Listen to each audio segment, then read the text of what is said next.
नमस्कार साथियों, मेरा नाम है अशोक पांडे और मेरे चैनल जय उत्सव का आपका स्वागत है। Friends, Indian economy module B chapter number 17 start करेंगे। चैप्टर है आपका मॉनेटरी पॉलिसी और फिस्कल पॉलिसी के बारे में। मॉनेटरी पॉलिसी आरबीआई बनाती है, फिस्कल पॉलिसी यानी वित्तीय पॉलिसी भारत सरकार बनाती है। इनके बारे में हमें डिस्कस करना है। ये पार्ट 1 है। इस पर्टिकुलर लेक्चर में हम क्या क्या डिस्कस करने वाले हैं, तो हम बात करेंगे मॉनेटरी पॉलिसी क्या होती है, मॉनेटरी पॉलिसी के लिए कौन कौन से टूल आरबीआई के पास अवेलेबल हैं। लगभग 17-18 टूल हैं, उनमें से 3-4 हम डिस्कस करेंगे। Bank rate, MSF, CRR, SLR, इसके बारे में, और लगभग 16-18 हैं, उन सब के बारे में डिस्कस करेंगे, कुछ छोड़ेंगे नहीं। भले ही थोड़ा सा शॉर्ट में डिस्कशन करेंगे, but we will discuss about everything. Okay, तो शुरू करेंगे फ्रेंड्स कि मॉनेटरी पॉलिसी क्या होती है।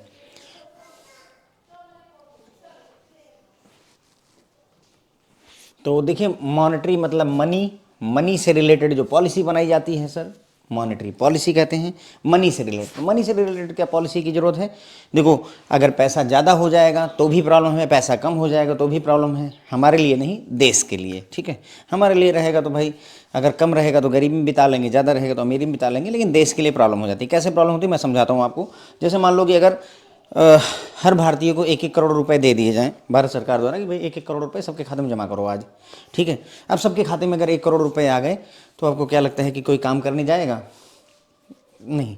काफ़ी सारी जनता ऐसी होगी जो क्या जाएगी नहीं। वो क्या करेगी, 1 करोड़ रुपए की एफडी करवा लेगी, हर महीने 50-60 हज़ार रुपये पेंशन के तौर पर पाया करेगी, उससे से ज़िंदगी गुजारा कर लेगी, वो काम करना बंद कर देगी, ठीक है।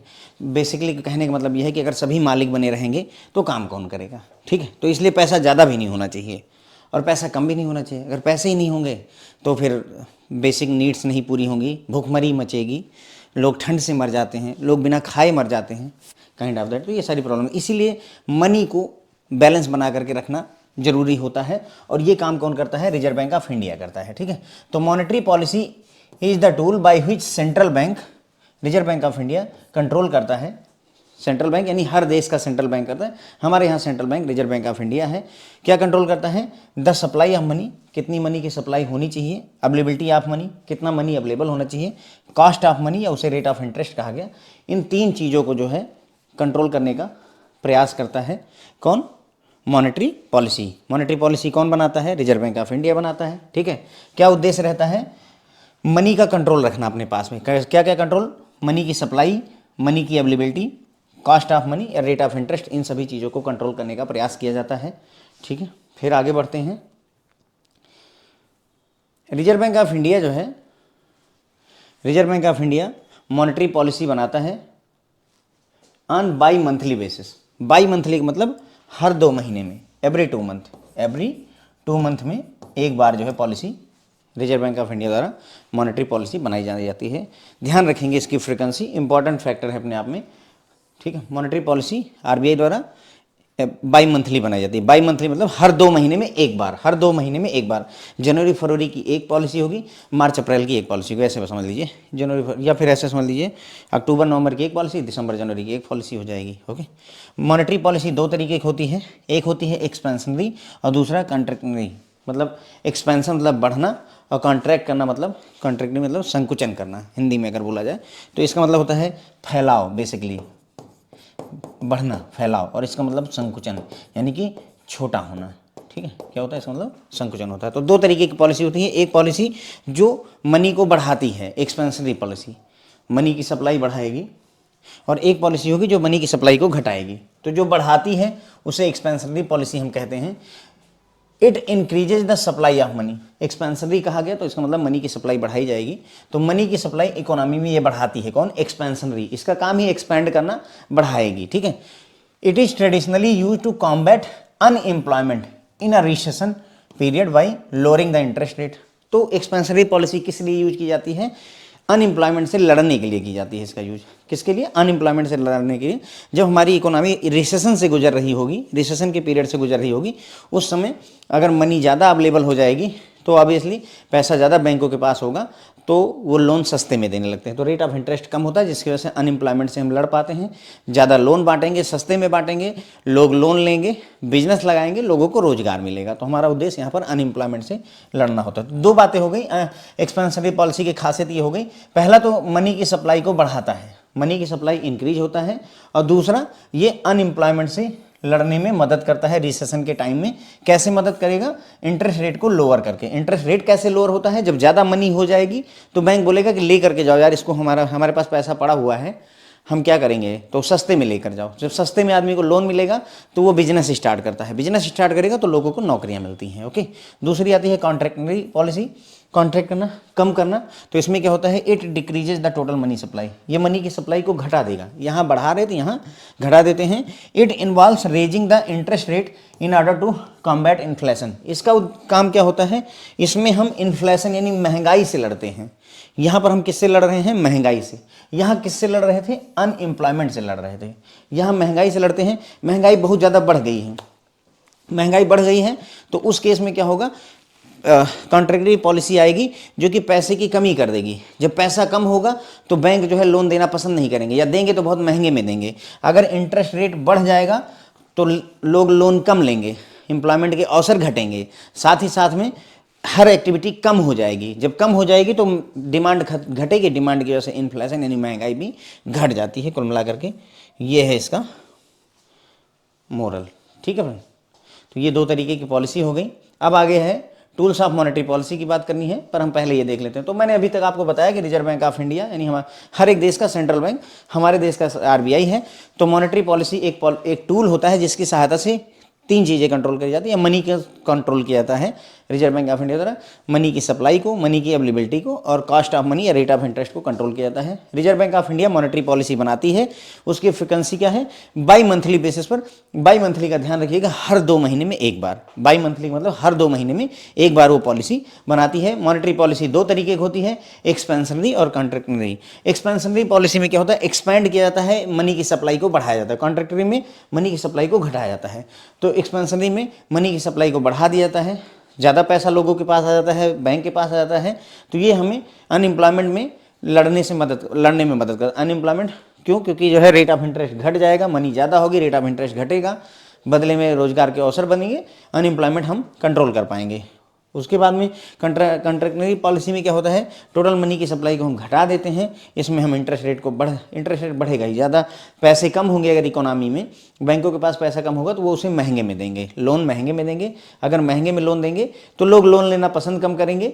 बदले में क्या होगा कि डिमांड घटेगी, डिमांड घटेगी तो महंगाई घटेगी। तो महंगाई को कंट्रोल करने में मदद करता है कॉन्ट्रैक्टरी पॉलिसी। ठीक है, अब आता है मॉनेटरी पॉलिसी के टूल। तो देयर आर मैनी टूल्स, है ना। आरबीआई द्वारा बहुत सारे टूल यूज किए जाते हैं to control the money supply and credit. तो उसके लिए बहुत सारे टूल हैं, ये लगभग 18 हैं। यहाँ पर मैं इनको डिस्कस नहीं करूँ क्योंकि इन सब के बारे में हमें यहाँ पर डिस्कस करना है। मतलब पूरे आगे आने वाले लेक्चर्स में हमें bank rate, CRR, SLR, SDF, MSF, जो कुछ भी है यहाँ लिखा हुआ, ओएमओ, इन सारे के बारे में हमें डिस्कस करना ही करना है। तो मैं इसको नहीं डिस्कस कर रहा हूँ, इसलिए नहीं कर रहा हूँ क्योंकि कोई मतलब नहीं है इस चीज़ का, क्योंकि हम हर एक चीज़ को अभी देखेंगे। बैंक रेट भी पढ़ाऊंगा, सीआरआर भी पढ़ाऊंगा आपको, एसएलआर भी पढ़ाऊंगा, एसडीएफ भी पढ़ाऊंगा। धीरे धीरे हर एक चीज़ पढ़ते हुए हम आगे बढ़ने वाले हैं। तो शुरू करेंगे बैंक रेट से। तो अब ये बात तो समझ में आ गई होगी कि बैंक रेट क्या है? मॉनेटरी पॉलिसी का एक टूल है। मॉनेटरी पॉलिसी क्या करती है? इकोनॉमी में मनी की सप्लाई को घटाती या बढ़ाती है। करेक्ट है, ठीक है। तो बैंक रेट की बात करें तो ये आरबीआई एक्ट के सेक्शन 49 में डिफाइंड है बैंक रेट। बैंक रेट सरल भाषा में समझते हैं।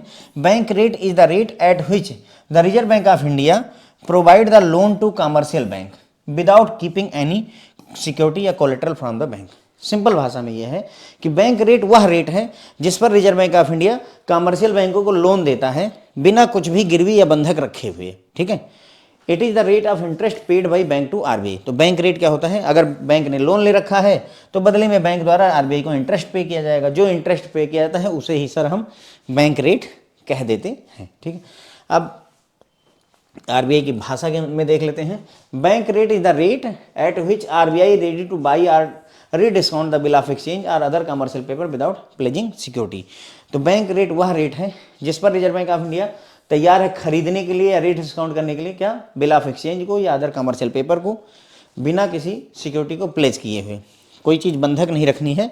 और आरबीआई बाई करेगा अगर जो है कमर्शियल पेपर वगैरह कोई चीज़ को, तो बदले में पैसा देगा। तो बेसिकली वही लोन दिया जा रहा है। ठीक है, तो आरबीआई द्वारा एक लोन यहाँ पर प्रोवाइड करा जा रहा है। ठीक है, थोड़ा ये भी ध्यान रखेंगे कि बैंक रेट को सर हम डिस्काउंट रेट के नाम से भी जानते हैं। इनकेस अगर एग्जाम में पूछा जाता है कि इनमें से किसको डिस्काउंट रेट कहा जाता है, तो बैंक रेट को ही हम डिस्काउंट रेट कहते हैं। Changes in the bank rate are often used by central bank to control money supply in the country. Country में मनी सप्लाई को कंट्रोल करने के लिए बैंक रेट में चेंज किए जाते हैं, अप एंड डाउन किया जाता है। ओके, तो ये बात हो गई सर हमारी किसके बारे में, बैंक रेट के बारे में। तो हमने देखा बैंक रेट में सेक्शन 49 आरबीआई एक्ट 1934 का सेक्शन 49 जो है बैंक रेट की बात करता है। बैंक रेट मतलब द रेट ऑफ इंटरेस्ट जो बैंक पे करता है आरबीआई को, उसे बैंक रेट कहते हैं। दूसरी भाषा में बैंक रेट, अगर बैंक ने आरबीआई से लोन ले रखा है तो बदले में जो रेट ऑफ इंटरेस्ट पे करना पड़ेगा, ये लॉन्ग टर्म के लिए होता है, लंबे समय के लिए लोन लिया जाता है। तो लॉन्ग टर्म के लिए बैंकों द्वारा जो आरबीआई से लोन लिया जाता है उसके बदले में जो इंटरेस्ट पे करना पड़ता है उसे ही हम बैंक रेट कह देते हैं। यहाँ पर कोई कोलेटरल गिरवी रखने की, बंधक रखने की जरूरत नहीं होती है। बैंक रेट को डिस्काउंट रेट के नाम से भी जाना जाता है। बैंक रेट का यूज क्या होता है, मॉनेटरी मतलब मनी सप्लाई को कंट्रोल करने के लिए इसको यूज किया जाता है। ठीक, अब बात करेंगे अगला एमएसएफ, मार्जिनल स्टैंडिंग फैसिलिटी की। MSF, it is a facility under which scheduled commercial banks can borrow additional amount of overnight money from RBI up to a limit, जो कि है NDTL, net demand time liability का 2% at the end of second preceding fortnight at a penal rate of interest, जो कि currently है repo rate से 25 basis point ज़्यादा। ठीक है, क्या हुआ यहाँ पर, अगर आरबीआई मान लो बैंक के पास में पैसों की कमी है, एक दिन के लिए ओवरनाइट के लिए पैसा चाहिए, एक दिन के लिए पैसा चाहिए उनको, तो उस केस में एमएसएफ फैसिलिटी अवेलेबल होती है, मार्जिनल स्टैंडिंग फैसिलिटी होती है। आरबीआई से लोन ले सकते हैं, कितना मिलेगा, 2% एनडीटीएल का मिलेगा, नेट डिमांड टाइम लायबिलिटी का 2% जो है, जितना भी बैंक का एनडीटीएल है उसका 2% ओवरनाइट उधार लिया जा सकता है आरबीआई से बैंक द्वारा। क्लियर हो गया, ओवरनाइट के लिए लिया जाता है। ओके, तो इट इज अ फैसिलिटी जिसमें शेड्यूल्ड कमर्शियल बैंक लोन ले सकते हैं, बारो कर सकते हैं, ओवरनाइट एडिशनल अमाउंट बारो कर सकते हैं आरबीआई से। ठीक है, लिमिट है सेट इसकी, और रेट ऑफ इंटरेस्ट भी सेट है कितना, रेपो रेट से 25 बेसिस पॉइंट। ठीक है, this provides a safety valve against unanticipated liquidity shock in the bank system. इसका फायदा क्या होगा, मान लो कोई लिक्विडिटी यानी कि कैश की कमी हो गई, पैसों की कमी पड़ गई, अनएंटिसिपेटेड लिक्विडिटी शॉक हो गया, किसी बैंक को अचानक से पैसे की कमी अगर पड़ गई तो कोई दिक्कत वाली बात नहीं है, एमएसएफ अवेलेबल है। बैंकों का सोचो, अगर 1 लाख करोड़ रुपए का एनडीटीएल है, 1 लाख करोड़ का एनडीटीएल है, तो इसका 2% वो बड़े आराम से उधार ले सकते हैं, यानी कि लगभग 2000 करोड़ रुपए तक का उधार ओवरनाइट के लिए लिया जा सकता है। बस इतना ही है सर एमएसएफ। ठीक है, अब यहाँ पर इन्होंने थोड़ा सा कंपेयर कर दिया है, किसका, बैंक रेट और एमएसएफ का कंपेयर देख लेते हैं तो थोड़ा और चीज़ें क्लियर हो जाएंगी। Bank rate is a discount rate at which RBI grants long term loan to commercial bank. ठीक, तो बैंक रेट क्या है, बैंक रेट को हम डिस्काउंट रेट भी कहते हैं, ध्यान दीजिए, जिस पर आरबीआई लॉन्ग टर्म के लिए बैंकों को लोन देता है। क्या फर्क होता है भाई, यहाँ पर लॉन्ग टर्म के लिए बैंकों को आरबीआई द्वारा लोन दिया जाता है, आरबीआई लोन दे रहा है बैंक को लेकिन लॉन्ग टर्म के लिए। यहाँ पर क्या होता है, MSF rate is the rate at which the commercial bank borrow fund overnight from the RBI. यहाँ पर भी उधारी की ही बात चल रही है, आरबीआई से बैंक ही उधार ले रहा है, लेकिन यहाँ लॉन्ग टर्म के लिए, यहाँ ओवरनाइट के लिए लिया जा रहा है। ठीक है, duration it is for long term lending, it is mean for overnight lending. ठीक है, एमएसएफ ओवरनाइट के लिए है और जो आपका बैंक रेट है वो लॉन्ग टर्म के लिए है। कोलेटरल की बात करें तो देखिए, the loan can be raised without pledging the securities. Bank rate में हमने बात की थी कि भाई बैंक रेट में कोई चीज़ बंधक रखने की जरूरत नहीं होती है, लेकिन यहाँ पर होगा एमएसएफ में, the loan is given against security within the limit of SLR and up to the certain percentage of NDTL. तो यहाँ लोन एनडीटीएल का 2% तक दिया जाता है और उसके लिए जो एसएलआर की सिक्योरिटीज है उनको प्लेज किया जाता है, एसएलआर की जो सिक्योरिटीज हैं उनको प्लेज किया जाता है, यानी कि बैंक के पास में बंधक रखा जाता है, आरबीआई के पास बंधक रखा जाता है। ऑब्जेक्टिव क्या है, to manage and control credit supply in the country. Bank rate का उद्देश्य है, बैंक रेट का उद्देश्य है कि बैंक में इकोनॉमी में या कंट्री में क्रेडिट को कंट्रोल करना, लोन को कंट्रोल करना, लोन को कंट्रोल, कितना लोन देना है कितना लोन नहीं देना है उसके लिए कंट्रोलिंग करता है कौन, बैंक रेट। क्यों, क्योंकि बैंक रेट में हम लॉन्ग टर्म के लिए लोन दे देते हैं। अब लॉन्ग टर्म के लिए बैंक ने अगर 5 साल के लिए लोन आरबीआई से लिया है तो वो क्या करेगा, उसको फर्दर लोन में बांटेगा, तो ये क्रेडिट कंट्रोल करता है। यहाँ पर क्या होगा, to provide funds to bank overnight when they face acute shortage of fund. ये उस केस में है कि बैंक के पास में अचानक से पैसों की कमी है, ओवरनाइट जो है पैसों की कमी अगर पड़ रही है, तो एक्यूट शॉर्टेज जो है फंड्स की, उसको मैनेज करने में ये हेल्प करता है। ठीक है, तो फंड्स किस लिए दिए जाते हैं? जब एक्यूट शॉर्टेज ऑफ फंड्स होती है बैंकों के पास, उसके लिए जो है एमएसएफ अवेलेबल करवाया जाता है। ठीक है, तो ये बैंक रेट में एमएसएफ में कंपेयर हो गया। मेरे ख्याल से आपको चीज़ें क्लियर हो गई होंगी। ठीक है, तो एमएसएफ में मैंने बता दिया कि अगर बैंक को आरबीआई से लोन चाहिए, लेकिन ओवरनाइट के लिए चाहिए, एक रात के लिए, एक दिन बोलते हैं, 24 आवर्स होता है, ठीक है, ओवरनाइट बोलते हैं, तो 24 आवर्स के लिए अगर पैसा चाहिए तो ले सकता है। कितना ले सकता है? जितना भी उस बैंक का एनडीटीएल है, अगर पीएनबी है, एसबीआई है, जिसका जितना उसका एनडीटीएल, उसका 2% तक उधार लिया जा सकता है, और रेपो रेट पर 25 बेसिस पॉइंट एबव देना पड़ता है, यानी कि 0.25% एक्स्ट्रा देना पड़ता है। अगर कहीं बैंक मतलब लिक्विडिटी का क्रंच हो जाए बैंक में, तो उसमें ये हेल्प करता है। फिर हमने एक कंपेयर देखा बैंक रेट और एमएसएफ में, तो बैंक रेट पहली बात डिस्काउंट रेट कहलाता है, और ये लॉन्ग टर्म के लिए लोन मिलता है बैंकों को। एमएसएफ ओवरनाइट के लिए लोन दिया जाता है। ये बैंक रेट आपका लॉन्ग टर्म लेंडिंग है, ये ओवरनाइट लेंडिंग के लिए जाना जाता है। सॉरी। और बैंक जो है कोलेट्रल में, यहाँ पर कोई बैंक रेट में कोई कोलेट्रल की जरूरत नहीं है, वहाँ एसएलआर की जो सिक्योरिटीज होती है उनको कोलेट्रल में रखना पड़ता है। यहाँ पर उद्देश्य क्या है? क्रेडिट को कंट्रोल करना। बैंक रेट में क्रेडिट को कंट्रोल करना होता है, और यहाँ पर क्या उद्देश्य होता है एमएसएफ में? केवल जो कैश की शॉर्टेज हुई है उसको फिल करना, जो कैश की शॉर्टेज हुई है उसको फिल करना होता है। आगे बढ़ेंगे और अगला टूल देखेंगे, कौन सा? CRR, cash reserve ratio. तो अब तक देखो हमने क्या देख लिया? बैंक रेट देख लिया है सर, बैंक रेट देख लिया है, और मार्जिनल स्टैंडिंग फैसिलिटी एमएसएफ देख लिया है। ठीक है, दो चीज़ें हमने देख ली हैं। बेसिक ध्यान रखिएगा एग्जाम में, मतलब बैंक रेट कहूँ तो इतना तो ध्यान आ ही जाना चाहिए कि हाँ हमें कुछ चीज़ को बंधक नहीं रखना है, और आरबीआई से लॉन्ग टर्म के लिए लोन ले रहे हैं। ठीक है, एमएसएफ कहूँ तो एनडीटीएल का 2% हम लोन ले सकते हैं ओवरनाइट के लिए। इतनी बातें मतलब ऑब्वियसली दिमाग में आ जानी चाहिए। ठीक है, सीआरआर की बात करेंगे, कैश रिजर्व रेशियो की। Cash reserve ratio is average daily balance that bank is required to maintain with the RBI as a certain percentage of its net demand time liability NDTL on a fortnightly basis. तो CRR जो है, जितना भी bank का average daily balance होता है उसका certain percentage NDTL जितना भी उसका एनडीटीएल है उसका सर्टेन परसेंटेज बैंक को आरबीआई के पास रखना पड़ता है। ध्यान रखेंगे, किसके पास रखा जाता है? सीआरआर आरबीआई के पास रखा जाता है। एनडीटीएल का सर्टेन परसेंटेज आरबीआई के पास हमें रखना पड़ता है। ठीक है, तो जैसे ऐसे समझ लो, अगर 100 रुपये हैं बैंक के पास में, तो मान लो कि हमारा सीआरआर कैश रिजर्व रेशियो 4% का है फॉर एग्जांपल, शायद अभी 4.5 का चल रहा है, तो 4% का है, तो मतलब आरबीआई बोलता है कि 100 रुपये में से 4%, यानी 4 रुपये तुम्हें मेरे पास ला करके रख दो, मेरे पास रख दो, अब बाकी बच्चे तुम्हारे पास 96 रुपीज़, इसमें तुम्हें जो है पैसे जनता को बांटने हैं, यानी बांटने मतलब कि लोन देना है। ठीक है, प्लस फिर एसएलआर आ जाता है। एसएलआर में भी क्या होता है कि 96 रुपीज़ का, मतलब जो भी 100 रुपीज़ उसका 18% या जो भी हो इस समय एसएलआर, उतना वो भी रखना पड़ता है, लेकिन एसएलआर अपने पास रखना पड़ता है, सीआरआर आरबीआई के पास रखना पड़ता है। ठीक है, तो ये ऐसे फंडा चलता है, इसका यूज करके मॉनेटरी कंट्रोल किया जाता है। मैं अभी आपको समझाऊंगा इस चीज़ को। ठीक है, तो कुछ हाईलाइट्स यानी कुछ इंपॉर्टेंट पॉइंट्स की अगर हम डिस्कशन यहाँ पर करें तो देखिए, पहला, सीआरआर किस एक्ट में डिफाइंड है? बहुत ज़्यादा क्वेश्चन पूछा जाता है सर। सीआरआर आरबीआई एक्ट के सेक्शन 42 में डिफाइंड है, आरबीआई एक्ट के सेक्शन 42(1) में। ध्यान रखें, क्योंकि हम सीआरआर किसके पास रखते हैं? आरबीआई के पास रखते हैं, तो इसीलिए ये आरबीआई एक्ट 1934 के सेक्शन 42(1) में डिफाइंड है। कोई मिनिमम लिमिट नहीं है, कोई मैक्सिमम लिमिट नहीं है। ध्यान देंगे, सीआरआर की कोई मिनिमम और मैक्सिमम लिमिट अब नहीं रह गई है, पहले थी, लेकिन मेरे ख्याल से 2006 में अमेंडमेंट आया है, उसके बाद से कोई भी मिनिमम और मैक्सिमम लिमिट नहीं रही है। तीसरा, increasing the CRR reduces the liquidity. अगर सीआरआर बढ़ेगा तो लिक्विडिटी घटेगी, ये बोला जा रहा है। एग्जाम में ये स्टेटमेंट आपसे पूछा जा सकता है, तो थोड़ा समझते हैं। जैसे मैंने बताया कि मान लो कि बैंक के पास में 100 रुपये हैं, ठीक है, सीआरआर चल रहा है 4% का, सीआरआर 4% का चल रहा है, तो इसका मतलब 4 रुपये आरबीआई के पास चले गए, बैंक के पास 96 रुपीज़ बचे बांटने के लिए। ठीक है, लेकिन अगर हम सीआरआर बढ़ा दें, देखो यहाँ कह रहा है कि इंक्रीजिंग द सीआरआर, हम सीआरआर बढ़ा देते हैं।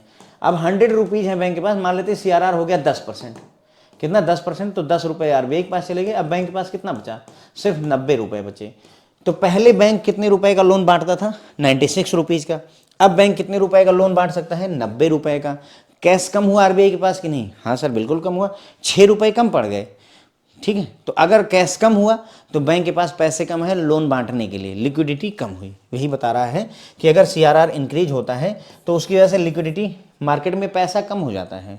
यहाँ स्थिति यह है कि अगर 0.05% भी जो है सीआरआर बढ़ा दिया जाए तो लगभग मार्केट से 50,000 करोड़ रुपए गायब हो जाते हैं। 50,000 करोड़ रुपए चले जाते हैं लिक्विडिटी के, मतलब इतना पैसा कम पड़ जाता है बैंकों का, क्योंकि वो आरबीआई के पास चला जाएगा। ठीक है, तो इसलिए एक अच्छा टूल है लिक्विडिटी को कंट्रोल मैनेज करने के लिए।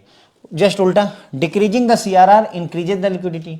अगर सीआरआर को डिक्रीज कर दिया जाए तो भाई लिक्विडिटी बढ़ेगी। देखो कैसे, 100 रुपये हैं, सीआरआर हमने 1% कर दिया तो 1 रुपये आरबीआई के पास चले गए। अब हमारे पास 99 रुपीज़ हैं, इसको हम लोन के तौर पर देंगे। पहले कितने रुपए होते थे सर? 96 रुपये बचते थे, अब कितने हैं? 99 रुपीज़ हैं। तो ऑब्वियसली कैश बढ़ गया हमारे पास में, ज़्यादा पैसा है, ज़्यादा लोगों को लोन देंगे, ज़्यादा पैसा कमाएंगे। ठीक है, तो वही बता रहे हैं कि अगर सीआरआर को डिक्रीज किया जाएगा तो बदले में लिक्विडिटी बढ़ेगी। एग्जाम्पल के तौर पर आपको पूरा बाकायदा दिखाया कि कैसे बढ़ और घट रहा है, ताकि एग्जाम में कन्फ्यूजन ना बने। Reserve bank of India amendment act 2006 है ना, देखो रिजर्व बैंक ऑफ इंडिया का अमेंडमेंट हुआ 2006 में, और उसके बाद उन्होंने लिमिट हटा दी कि अब कोई मिनिमम और मैक्सिमम लिमिट नहीं रहेगी सीआरआर की। ठीक है, तो RBI, reserve bank of India amendment act 2006 ने कोई मिनिमम और कोई मैक्सिमम लिमिट नहीं रखी हुई है। ठीक है, फिर आता है कि कैसे सीआरआर को, how CRR is used as tool of credit control. Credit control के लिए इसको कैसे यूज किया जाता है? CRR is a measure to ensure safety and liquidity of bank deposit by regulating the lending capacity of bank and controlling the money supply. ठीक है, तो बैंकों की सेफ्टी भी देखता है और मनी सप्लाई को भी कंट्रोल करता है। बैंकों की सेफ्टी कैसे? देखो जैसे 100 रुपीज़ है, ठीक है, उसमें से 4 रुपये आरबीआई ने रख लिए, तो अब अगर मान लो तुम्हारा डूबेगा तो सिर्फ 96 रुपीज़ ही डूबेगा, 4 रुपये तुम्हारे बचे रहेंगे, तो बैंक पूरी तरह से बर्बाद नहीं हो पाएगा इसकी वजह से। ठीक है, मतलब एक ऐसा एजम्पशन है। इसी तरीके से 18 रुपये लगभग 18 रुपीज़ जो है एसएलआर के रूप में रखा जाता है, तो 8 4 12, टोटल मिलाकर के लगभग 22 रुपये ऐसे होते हैं जो बैंक कहीं यूज ही नहीं कर सकता है, उसको अपने पास रखना पड़ता है। 18 रुपये अपने पास रखेगा, 4 आरबीआई के पास, और उसे खर्च नहीं कर सकते आप। तो कुल मिलाकर के हमारी स्थिति क्या बनी कि 100 में से 22 रुपये बचे हुए रखे हैं किनारे। यदि बैंक डूब भी जाए, सब खत्म हो जाए, तो भी ये 22 रुपये, हर 100 रुपये में से 22 रुपये बचे हुए हैं, जिससे कि बैंक को बचाया जा सकता है लिक्विडेट होने से। यही बता रहा है। ठीक है, तो regulating lending capacity of the bank है ना, सेफ्टी और लिक्विडिटी बचाता है। RBI can increase CRR when money supply increases. तो ये बोल रहे हैं कि अगर मान लो मार्केट में आरबीआई को महसूस होता है कि भाई पैसा बहुत हो गया है, एकदम पैसा ही पैसा है, खूब सभी लोगों के पास पैसा है, तो आरबीआई क्या करेगा? सीआरआर को बढ़ा देगा। क्यों? क्योंकि मनी सप्लाई ज़्यादा है। अगर सीआरआर बढ़ जाएगा, देखो 100 रुपये में से 4 रुपये जमा होते थे तो 96 रुपये बचते थे। ठीक है, लेकिन अब आरबीआई ने क्या किया? बोला कि सीआरआर हो गया 20, सीआरआर 20 हो गया, एग्जांपल दे रहा हूँ, 20 हो गया तो अब सिर्फ 80 रुपये बचेंगे, तो सीआरआर बढ़ा दिया, thereby reducing the funds available with the bank. भाई ऑब्वियसली पहले बैंक के पास 96 रुपीज़ होते थे बांटने के लिए, लोन देने के लिए, अब 80 रुपये हो गए, तो फंड्स की कमी हो जाएगी टू मेक लोन देने के लिए, and hence reducing the money supply and inflation. इसका असर ये होगा कि बैंक उतना लोन नहीं दे पाएंगे और उतनी महंगाई नहीं होगी, क्योंकि लोगों के पास पैसा नहीं जाएगा तो महंगाई कम होगी, पैसा ज़्यादा होगा तो महंगाई ज़्यादा होगी, ऑब्वियसली, है ना। सप्लाई और डिमांड चैप्टर जो है उसमें हमने ये बातें डिस्कस करी हुई हैं। ठीक है, तो बस यहाँ पर हमारा सर सीआरआर कवर हो जाता है। सीआरआर फिर हमने आपको बता दिया कि बैंक का जितना भी एनडीटीएल होता है, एनडीटीएल क्या है? Net demand and time liability का सर्टेन परसेंटेज बैंकों को आरबीआई के पास जमा करना पड़ता है। किसके पास जमा करते हैं? आरबीआई के पास। ध्यान देंगे इस बात को, एग्जाम में क्वेश्चन पूछा जाता है। ओके, सीआरआर किसके पास मेंटेन किया जाता है? आरबीआई के पास। हाँ, एक और बात आपको मैं बता दूं, सीआरआर आरबीआई के पास मेंटेन किया जाता है, और ये सिर्फ कैश के रूप में रखा जा सकता है, सिर्फ कैश के रूप में रखा जा सकता है, गोल्ड वगैरह के रूप में नहीं रखा जा सकता। ध्यान रखेंगे, सीआरआर सिर्फ कैश के रूप में मेंटेन किया जाता है आरबीआई के पास, कैश के रूप में। जितना भी बैंक का एनडीटीएल है उसका सर्टेन परसेंटेज जो भी आरबीआई डिसाइड करे। ठीक है, अभी कितना है वो मुद्दा नहीं है हमारे लिए, क्यों? क्योंकि गाइडलाइन बदलती रहती है, इसलिए हमें करंट रेट पढ़ने की ज़रूरत नहीं होती है। आईआईबीएफ क्या फॉलो करता है? जैसे मान लो अगर आपका अभी जून 2025 में एग्जाम है, तो जो 31 दिसंबर 2024 तक की गाइडलाइन है उन्हीं को फॉलो करेगा, उसके बाद जो चेंजेस हैं उनको नहीं मानता। तो अगर सीआरआर मान लो 31 दिसंबर को 4.5% है, और अभी जो है मान लो एग्ज़ाम हुआ है 5 मई को होता है और उस समय 6% हो जाता है, तो हमारे लिए इररिलेवेंट है। ये याद रखना कि उस समय कितना था, पॉसिबल नहीं है, इसलिए करंट नहीं पूछते, करंट का कोई भी डेटा आरबीआई जल्दी नहीं पूछता है। ओके, तो इंपॉर्टेंट नहीं, इररिलेवेंट है अपने लिए। ओके, तो ये हमने देखा कि सीआरआर कहाँ डिफाइंड है सर, ये आरबीआई एक्ट 1934 के सेक्शन 42 में डिफाइंड है। कोई मिनिमम लिमिट नहीं है, कोई मैक्सिमम लिमिट नहीं है। अगर सीआरआर बढ़ेगा तो लिक्विडिटी घटेगी, अगर सीआरआर घटेगा तो लिक्विडिटी बढ़ेगी, उल्टा चलता है। उसके बाद में फिर हमने देखा कि आरबीआई में अमेंडमेंट हुआ 2006 में, अमेंडमेंट एक्ट 2006 आया, जिसमें इन्होंने सीआरआर की मैक्सिमम और मिनिमम लिमिट को पूरी तरह से हटा दिया। उसके बाद में हमने देखा सीआरआर को कैसे जो है क्रेडिट कंट्रोल के लिए यूज कर सकता है। तो भाई देखो, अगर क्रेडिट कंट्रोल कैसे होगा, लोन पर कैसे कंट्रोल करेंगे, आरबीआई करेगा, सीआरआर बढ़ा देगा अगर उसको लगता है कि मनी की सप्लाई बढ़ी है। अगर उसको लगेगा कि पैसा ज़्यादा है तो सीआरआर बढ़ा देगा, सीआरआर बढ़ा देगा, बदले में आरबीआई बैंकों के पास पैसा कम हो जाएगा, क्योंकि सारा पैसा, ज़्यादा से ज़्यादा पैसा आरबीआई के पास चला गया। तो बैंक के पास अगर पैसा कम रहेगा तो बैंक क्या करेगा, कम लोगों को लोन देगा, महंगे में लोन देगा। ठीक है, अगर कम लोगों को लोन देगा तो क्रेडिट कंट्रोल हो गया कि नहीं, लोन पर कंट्रोल कर लिया कि नहीं कर लिया उसने। ठीक है, और अगर ज़्यादा करना चाहे कि हमें ज़्यादा लोन बंटवाना है तो फिर क्या करेगा, आरबीआई सीआरआर को घटा देगा, सीआरआर घट जाएगा। पहले 4% था, 96 रुपये बचते थे, अब 1% है, 99 रुपये बचेंगे, ज़्यादा लोगों को लोन बटेगा, फिर से लोन पर कंट्रोल कर लिया उसने। ठीक है, तो इस तरीके से क्रेडिट कंट्रोल में यूज हो जाता है। अगला टॉपिक लेंगे फ्रेंड्स, जो कि है एसएलआर, स्टैट्यूटरी लिक्विडिटी रेशियो। ठीक है, एसएलआर, तो सीआरआर और एसएलआर लगभग सेम ही है, थोड़ा थोड़ा डिफरेंस होता है, बाकी लगभग सेम कॉन्सेप्ट पर चलता है। SLR is a minimum percentage of deposit that commercial bank has to maintain in the form of liquid cash, gold and approved securities. ठीक है, तो पहली बात, एसएलआर क्या होता है, एसएलआर भी DTL, demand and time liability का, total demand and time liability का सर्टेन परसेंटेज इसमें भी रखना पड़ता है। किसके पास, खुद के पास, ये सेल्फ के पास रखा जाता है। किसके पास, बैंक खुद अपने पास रखा है। ये देखो सीआरआर में मैंने बताया था, सीआरआर सिर्फ कैश के रूप में रखा जा सकता है, लेकिन एसएलआर में कैश, गोल्ड और अप्रूव्ड सिक्योरिटी तीनों अलाउ हैं। अप्रूव्ड सिक्योरिटी क्या होती हैं, और अप्रूव्ड सिक्योरिटीज में, approved securities means dated security, ऐसी सिक्योरिटी जिनकी फिक्स्ड मैच्योरिटी डेट हो, गवर्नमेंट बॉन्ड्स हों या शेयर ऑफ डिफरेंट कंपनीज, इन सबको डेटेड अप्रूव्ड सिक्योरिटी में माना गया है। ओके, तो अप्रूव्ड सिक्योरिटीज में क्या क्या चीज़ें आती हैं, डेटेड सिक्योरिटीज, गवर्नमेंट के बॉन्ड्स, कंपनियों के शेयर, इन सबको जो है अप्रूव्ड सिक्योरिटी, यानी इन सभी चीज़ों को मिला करके एसएलआर मेंटेन कर सकते हैं। जैसे सोचो कि 200 करोड़ रुपए का एसएलआर बनाना है आरबीआई के पास, मतलब बैंकों को अपने पास 200, एक बैंक है उसको 200 करोड़ का एसएलआर चाहिए, तो वो क्या करेगा, 100 करोड़ रुपए का उसने कैश रख लिया, 50 करोड़ रुपए का उसने गोल्ड रख लिया, और बाकी का जो है 50 करोड़ रुपए का ये चीज़ें रख ली, गवर्नमेंट के बॉन्ड या फिर कंपनियों के शेयर। इस तरीके से एसएलआर की ज़रूरत को वो पूरा कर देगा। रखना किसके पास है, खुद के पास है।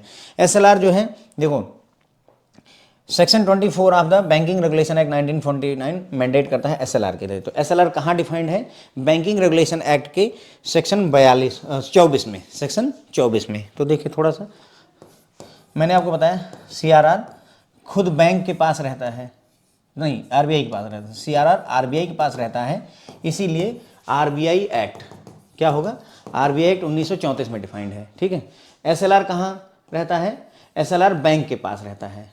एसएलआर किसके पास रहता है, बैंक खुद रखता है, इसीलिए बैंकिंग रेगुलेशन एक्ट 1949। ठीक है, यहाँ पर बीआर एक्ट में सेक्शन 24 है और यहाँ पर जस्ट उसका उल्टा 42 है।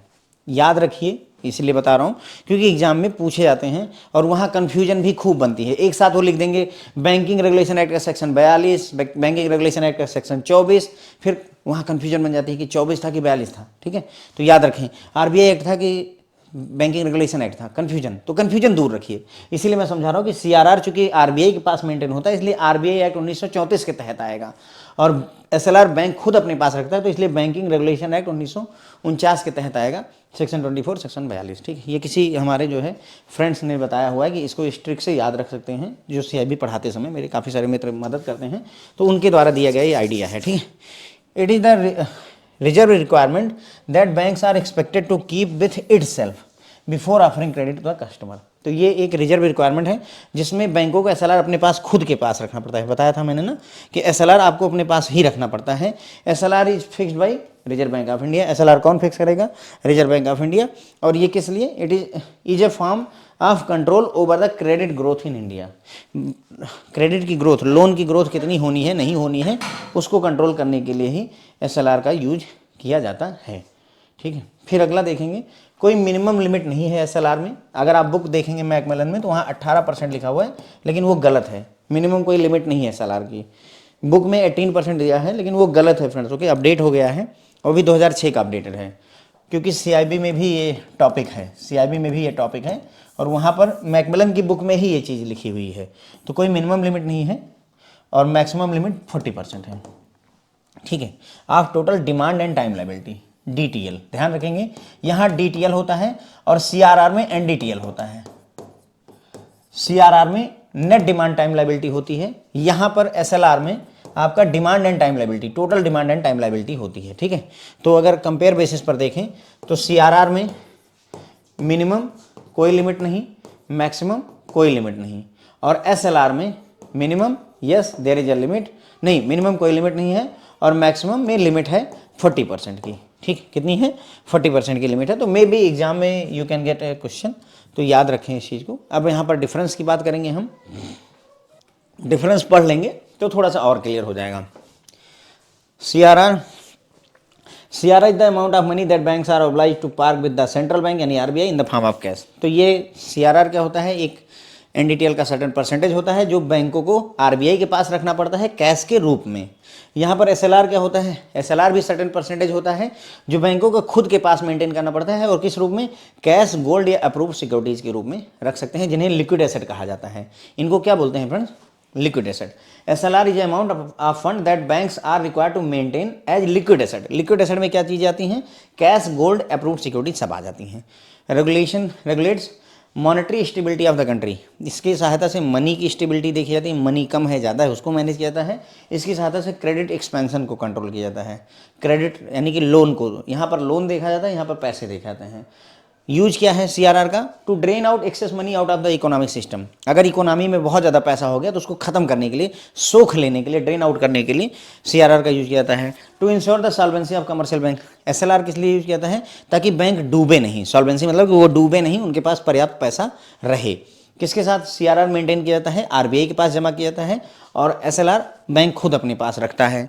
किस रूप में? कैश या कैश इक्विवेलेंट। कैश इक्विवेलेंट ऐसी चीज़ जो कैश में तुरंत कन्वर्ट हो जाए। ठीक है, तो इसे कैश के रूप में रखा जाता है सीआरआर को, और इसको लिक्विड एसेट, लिक्विड एसेट में आपका कैश, गोल्ड और अप्रूव्ड सिक्योरिटीज तीनों आ जाती हैं। अगर रिटर्न की बात करें तो सीआरआर पर कोई भी इंटरेस्ट आरबीआई पे नहीं करता है। सीआरआर पर कोई भी interest, bank does not earn any interest return on the money kept as CRR. Bank RBI के पास जो 4% सीआरआर रखता है उस पर आरबीआई कोई भी इंटरेस्ट नहीं देता है।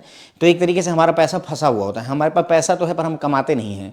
अगर इस पर बैंक इंटरेस्ट पाने लगे आरबीआई से तो बहुत फायदा हो जाए, लेकिन एक तरीके से एनपीए है ये। अगर देखा जाए तो एक तरीके का एनपीए होगा, हमारा पैसा ऐसा है जो है तो, लेकिन हमारे किसी काम का नहीं है। Bank usually earn interest on return fund capital. SLR पर जो फंड होता है उस पर रिटर्न कमाया जाता है। हम बॉन्ड, शेयर वगैरह के रूप में रखते हैं, तो अगर हमने गवर्नमेंट का बॉन्ड लिया हुआ है और उसको एसएलआर के रूप में रखा हुआ है तो भाई वो बॉन्ड बढ़ेगा, उस पर यील्ड आएगा, रिटर्न आएगा, काइंड ऑफ दैट। हमने किसी कंपनी का शेयर एसएलआर के रूप में रखा है, उसमें शेयर की प्राइस बढ़ेगी, उस पर जो आपका डिविडेंड वगैरह आएगा उससे कमाई होती है। ठीक है, कैलकुलेशन में परसेंटेज ऑफ एनडीटीएल होता है ये, और ये परसेंटेज ऑफ डीटीएल होता है। डीटीएल मतलब डिमांड एंड टाइम लायबिलिटी का ये परसेंटेज होता है, और ये जो है एनडीटीएल। ठीक है, बस यहीं पर अपना लेक्चर खत्म होगा फ्रेंड। मैं एक बार बस आपको फटाफट से एसएलआर जो है रिवाइज करवा देता हूँ। तो एसएलआर भी बिल्कुल सीआरआर जैसा होता है। तो फ़र्क क्या होता है? दो फर्क होते हैं अगर बेसिकली मैं देखूँ। पहला, एसएलआर जो है बैंक खुद के पास रखता है, सीआरआर आरबीआई के पास जमा होता है। दूसरा फर्क क्या होता है? सीआरआर सिर्फ कैश के रूप में होता है और एसएलआर कैश, गोल्ड और अप्रूव्ड सिक्योरिटी तीनों के रूप में रखा जा सकता है। बस बेसिकली, बाकी तो बातें हैं लेकिन मेन फर्क यही होता है। तो एसएलआर भी जो है एक सर्टेन परसेंटेज बैंकों को अपने पास रखना पड़ता है, लिक्विड कैश के रूप में या फिर जो है गोल्ड या अप्रूव्ड सिक्योरिटीज के रूप में। अप्रूव्ड सिक्योरिटीज में आपकी डेटेड सिक्योरिटी, गवर्नमेंट बॉन्ड या डिफरेंट कंपनियों के शेयर आते हैं। एसएलआर कहाँ डिफाइंड है? चूंकि बैंक खुद अपने पास रखता है, बैंकिंग रेगुलेशन एक्ट 1949 के सेक्शन 24 में रहता है। ठीक है, सेक्शन 24 में ये रहता है। उसके बाद में रिजर्व रिक्वायरमेंट मतलब बैंकों को अपने पास में SLR रखना पड़ता है, तब जाकर के वो लोन बांट सकते हैं। SLR जो है RBI द्वारा फिक्स किया जाता है और ये जो है क्रेडिट को कंट्रोल करने में काम आता है, लोन की ग्रोथ को कंट्रोल करने के काम आता है या बढ़ाने घटाने के काम आता है। SLR जो है total demand and time liability का सर्टेन परसेंटेज होता है। कोई मिनिमम लिमिट नहीं है SLR की, लेकिन मैक्सिमम लिमिट है 40% की, 40% की मैक्सिमम लिमिट है। डिफरेंस की बात करें तो भाई CRR क्या होता है, बैंकों को RBI के पास ये CRR रखना पड़ता है, कैश के रूप में रखा जा सकता है।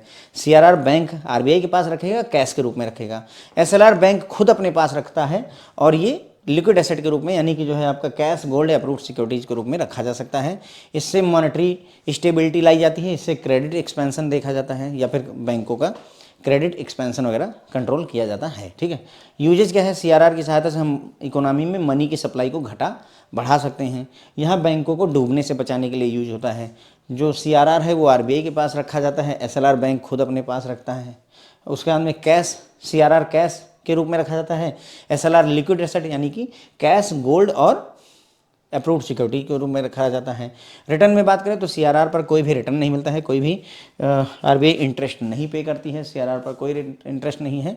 SLR में हमें जो सिक्योरिटीज़ हैं उनसे इंटरेस्ट मिलता है, रिटर्न मिलता है। ठीक है, ये परसेंटेज ऑफ NDTL होता है, नेट डिमांड टाइम लायबिलिटी होता है, और ये परसेंटेज ऑफ DTL होता है। ठीक है, नेट डिमांड टाइम लायबिलिटी और डिमांड टाइम लायबिलिटी वैसे ही जैसे आपकी ग्रॉस सैलरी और नेट सैलरी होती है। जैसे ग्रॉस सैलरी आपकी मान लेते हैं 80,000 रुपये है। ठीक है, उसके बाद कटना पिटना शुरू होता है, इनकम टैक्स कट गया, आपकी EMI कट गई, और भी जो अलाउंसेस हैं, जो कुछ भी है वो कट गया, तो आपकी नेट सैलरी आ जाती है, मान लेते हैं कि 60,000 रुपये। ठीक है, तो ये आपका समझ लीजिए 60,000 NDTL है और ये आपका एक तरीके से DTL है, डिमांड एंड टाइम लायबिलिटी। ठीक है, थोड़ा सा बता दिए, ज़्यादा डिटेल में नहीं जा रहे हैं हम यहाँ पर। तो बस फ्रेंड्स, यहीं पर अपना लेक्चर खत्म होता है। आई होप आपको पसंद आया होगा, चूँकि बहुत सारे हैं, अभी तक हमने सिर्फ 4 ही डिस्कस किए हैं। टूल जो है CRR, SLR, MSF और बैंक रेट, 4 ही डिस्कस किए हैं, लेकिन कुल मिलाकर के 17-18 हैं। डिस्कस हमें सारे करने हैं, तो अगले लेक्चर में मिलते हैं। Thank you so much friends.